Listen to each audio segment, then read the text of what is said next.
2025년 7월 31일 목요일 참 좋은 날 오늘의 묵상입니다. 사랑하는 허그엘 묵상 가족 여러분 평안하신가요? 오늘의 묵상 본문은 창세기 29장 31절에서 35절입니다. 오늘 이 본문에서 하나님께서 너무도 따뜻한 모습을 또 보여주십니다. 레아가 사랑받지 못함을 보셨죠. 31절에 보면 보시고 라고 나오는데 여기에 원어는 라아라고 합니다. 라아. 조망하다, 주기를 기울이다, 주목하다, 보다, 숙고하다, 나타나다, 주시하다 여러 가지 뜻이 있지만 이 라아가 쓰인 다른 구절을 보면 하나님께서 얼마나 어떤 목적을 가지고 보시는지를 알 수가 있어요.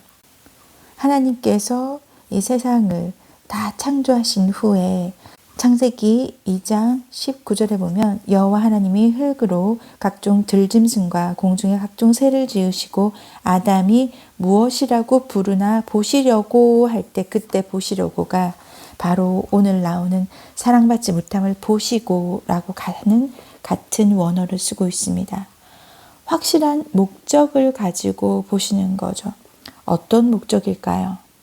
무엇을 아파하는지, 무엇을 괴로워하는지를 보시고 그것을 해결해 주시고요.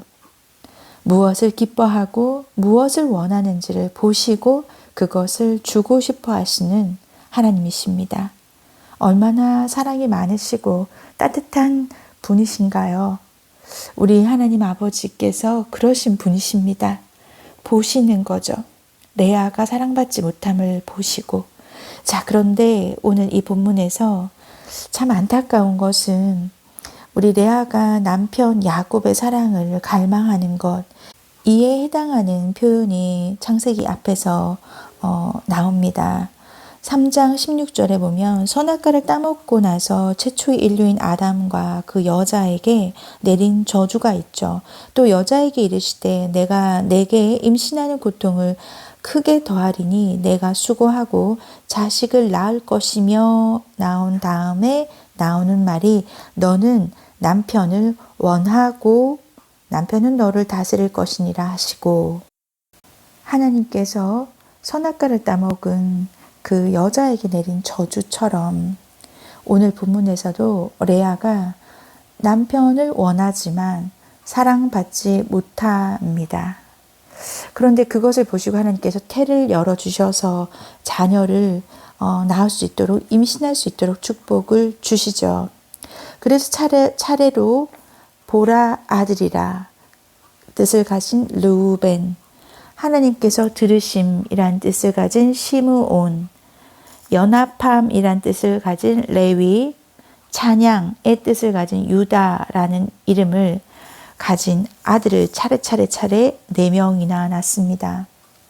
그런데 이 레아가 사랑받지 못함은 오늘 이 본문 29장 31절에서 35절까지 단 5절밖에 되지 않는데도 이와 관련된 해당 관련된 표현이 4번이나 나오게 됩니다. 사랑받지 못함을 보시고 32절에서 내 남편이 나를 사랑하리로다. 33절에 내가 사랑받지 못함을 들으셨으므로 그리고 또 34절에 내 남편이 지금부터 나와 연합하리로다. 그러니까 지금은 여태까지 못했다는 얘기잖아요. 이렇게 남편의 사랑을 받지 못하는 레아의 고통이 얼마나 심했으면 이 짧은 5절에 해당하는 본문에서 이렇게 여러 번이나 나왔겠습니까? 관련된 표현이. 자, 이것이 레아의 가장 큰 고통이었고 괴로움이었죠. 하나님께서는 그런데 이 고통을 보십니다. 우리의 괴로움을 돌보십니다. 창세기 16장 13절 14절에 보면 또 이렇게 불쌍히 여기셔서 하나님께서 돌보신 여인이 또 있죠. 사레에게 학대받아서 도망간 하갈의 고통을 보셔서 불쌍히 여기셔서 광야의 샘 곁에서 여호와의 사자를 통해서 만나주시는 하나님이십니다. 참 우리 하나님은 정말 너무 사랑이 많으신 것 같아요. 절대로 약하고 괴로워하고 힘들어하는 사람을 그냥 두지 않으시고 항상 긍휼히 여기십니다. 그래서 하갈이 자기에게 이르신 여호와의 이름을 나를 살피시는 하나님이라 하였으니 내가 어떻게 여기서 나를 살피시는 하나님을 배웠는고 함이라. 아멘. 자, 여러분, 그 샘을 어떻게 이름 짓죠? 14절에 보면 부엘라 헤로이라고 부르죠. 가장 힘들고 고통스러운 괴로움이 있을 때 그때가 하나님을 가장 가깝고 확실하게 체험할 수 있는 기회입니다. 똑같은 상황을 어떻게 해석하느냐, 그것이 믿음의 크기를 가늠해 볼 수 있는 기회가 되는 거죠.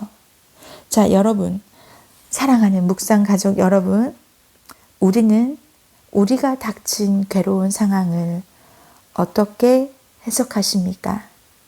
그저 그냥 그 고통 속에 푹 파묻혀서 괴로워하고 힘들어하며 혹여 불만을 입으로 내뱉고 있지는 않으십니까? 그것을 믿음의 눈으로 본다면 똑같은 상황을 다르게 해석할 수 있습니다. 아, 지금 내가 너무 힘들고 고통스럽지만 이때가 하나님을 확실하게 체험할 수 있고 가장 가깝게 하나님이 느껴질 수 있는 시간이구나. 이렇게 보시면 어떨까요? 물론 처음부터 그렇게 되는 것은 아닙니다. 이것도 훈련의 시간이 필요하긴 하지만 먼저 그 시간을 지나본 제가 여러분께 드릴 수 있는 정말 사랑 담긴 권면입니다. 그렇게 그 고통 가운데 푹 빠져서 내가 헤어나오지 못하고 있을 때 그때 보냈던 그 시간을 여러분께는 단축시켜 드리고 싶은 저의 마음입니다. 그리고 이 마음 가운데 성령님께서 여러분께 드리는 권면이기도 하겠죠. 힘든 가운데 있느냐? 그때 나를 찾으렴. 내가 너의 고통을 보았고 들었다.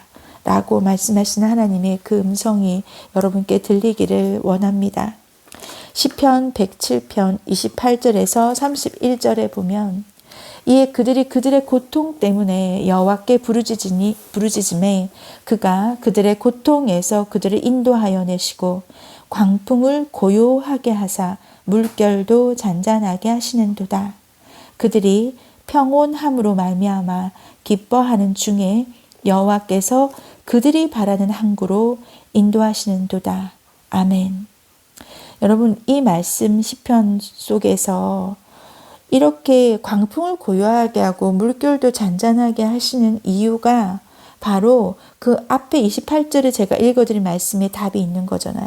고통 때문에 여호와께 부르짖었기 때문에 그 다음에 나타나는 인도하여 내시고 물결도 잔잔하게 하시고 광풍을 고요하게 하셔서 결국은 평온함으로 말미암아 기뻐하게 된다는 거죠. 여호와께서 그들이 바라는 항구로 인도하셨기 때문에 평온할 수 있는 것입니다. 기뻐할 수 있는 것입니다. 그러니 시편 말씀이나 오늘의 말씀에서 볼 때 우리는 가장 고통 가운데 있는 그 시간이 하나님께 부르짖을 수 있는 가장 큰 동기부여가 되는 시간인 것이고 가장 가깝게 여길 수 있는, 체험할 수 있는 시간이라는 거죠. 여러분, 지금 힘드신 분들 있을 거라 생각합니다.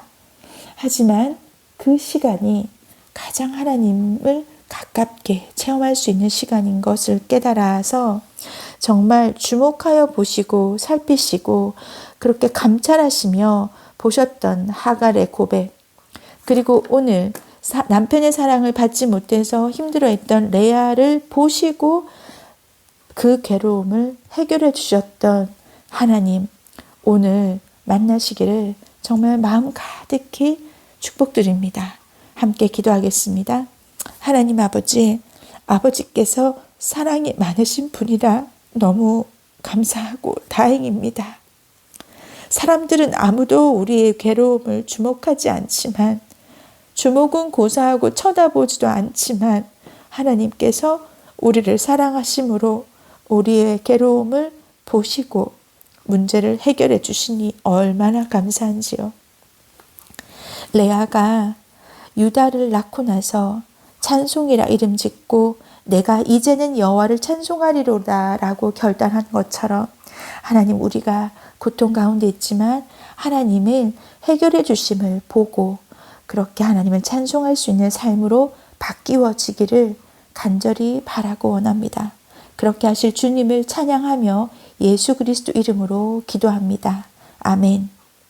아멘 하신 허글 묵상가족 모든 분들에게 오늘 살펴보시고 우리를 해결해 주시며 그렇게 함께 기뻐하기를 원하시는 하나님의 동행하심이 꼭 있기를 축복합니다. 오늘도 승리하십시오.